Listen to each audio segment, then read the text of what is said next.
Quelle est la bonne façon de prier? À genoux, avec les yeux fermés, couché, debout?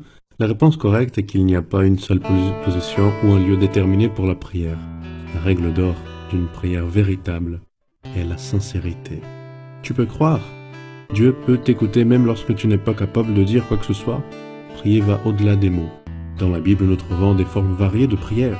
David a prié lorsqu'il était dans le champ de bataille, face au géant Goliath. Paul et Silas ont prié dans une cellule de prison. Pierre a prié tandis qu'il s'enfonçait dans les eaux de la mer. Jésus a prié avec les bras ouverts lorsqu'il était cloué sur la croix. Au 2e chapitre de Jonas, nous trouvons une prière faite dans un lieu extrêmement improbable, dans le ventre d'un grand poisson. Les mots à lui sont poétiques. Au premier verset, nous lisons « Jonas, dans le ventre du poisson, pria l'Éternel son Dieu. Il dit « Dans ma détresse, j'ai invoqué l'Éternel, et il m'a exaucé. Du sein du séjour des morts, j'ai crié, et tu as entendu ma voix. » Dieu entend les prières, peu importe le lieu ou la circonstance. Ce qui importe est la sincérité qui compose la demande. Au dernier verset, nous trouvons le résultat de la prière. Jonas a été vomi par le grand poisson justement sur le lieu qu'il ne voulait pas aller, Ninive.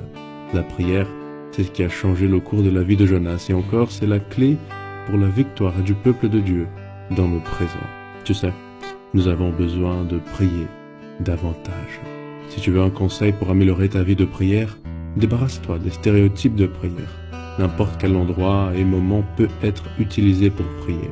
Sur le siège de la voiture, en faisant la queue pour la banque, sous la douche ou dans une salle de chirurgie. Ce que Dieu attend, c'est la sincérité de ta part. J'aime la déclaration écrite par Ellen White dans le livre Patriarches et Prophètes, qui dit « Les plus grandes victoires de l'Église de Christ, ou du chrétien en particulier, ne sont pas celles qui sont remportées au travers les talents ou l'éducation, par la richesse ou par la faveur des hommes.